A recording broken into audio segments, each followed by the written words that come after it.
ఏపీలో స్థానిక సంస్థల ఎన్నికలకు నగారా మోగనుంది. వరుసగా ఎన్నికలు రానున్నాయి. ముందుగా సర్పంచ్ ఎన్నికలను పూర్తి చేయనున్నారా అంటే అవుననే సమాధానం వినిపిస్తోంది.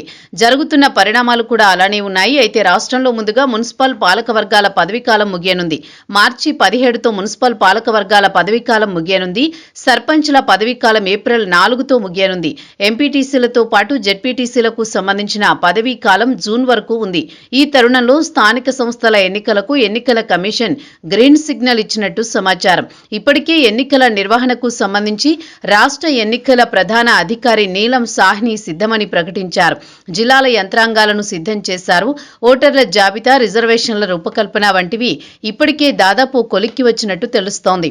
అయితే ఈ దూకుడు చూస్తుంటే మే నెలలో పంచాయతీ, అక్కడ కొద్ది రోజులకే మున్సిపాలిటీ, ఎంపీటీసీ, జెడ్పీటీసీ ఎన్నికలను పూర్తి చేసేందుకు ఎన్నికల కమిషన్ అన్ని ఏర్పాట్లు చేస్తున్నట్లు అర్థమవుతోంది. మరోవైపు రాజకీయ పరిస్థితులు చూస్తుంటే కూటమి ప్రభుత్వంపై ప్రజల్లో సంతృప్తి శాతం ఉంది. వైసీపీ ఆశించిన స్థాయిలో పుంజుకోలేదు.